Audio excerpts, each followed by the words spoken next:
So the next piece is, what else are we doing in that strategic time? How are we tracking the financial part? And remember, labor was the biggest piece. So this is one of the dashboards that we use in our coaching division.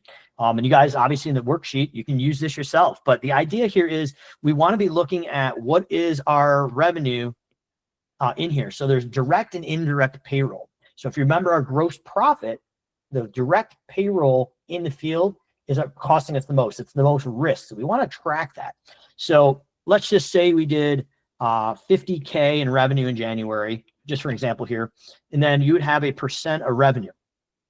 Cost of goods payroll is, let's say we had, fictitious, so let's say we had 10 grand in payroll, and then we'd have that percentage, and then we'd have an expense payroll of indirect. So maybe we had 2K in the office. The idea here is that we want to go in with industry benchmarks and tracking through accountability to be able to track that cost of good, that direct labor, because just like that company that came up from New Jersey, we talked about it, we're able to pull that lever and literally increase their profits by almost 20% in 10 minutes just by monitoring this. So what we're going to recommend, one of the things we do in our accountability groups is people bring this on a monthly basis and they report out in the accountability group. And if they're off, we talk about why and how do we change that.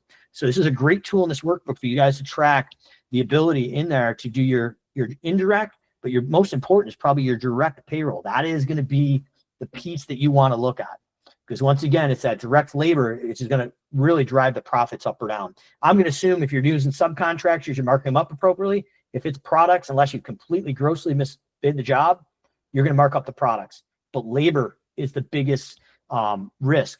And if we've got that in here and we've got these numbers dialed in at what we need to charge and what it costs us, now it's just tracking it every week and every month. And that keeps us on point. Before I dive into the services, Josh, is there any comments or anything you want to hit on that? Yeah, the alternative as far as the pricing of and figuring out and calculating the labor, the crew bundled together, and then the equipment is basically just saying, well, hey, how much are you charging? Oh, 60, 70 bucks an hour. That sounds good. That sounds reasonable. It's like most people do that, right?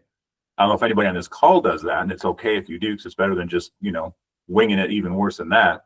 But without dialing into these specifics for what it costs your company to operate, you basing your numbers off of another company, you could be either A, overcharging, or B, severely undercharging.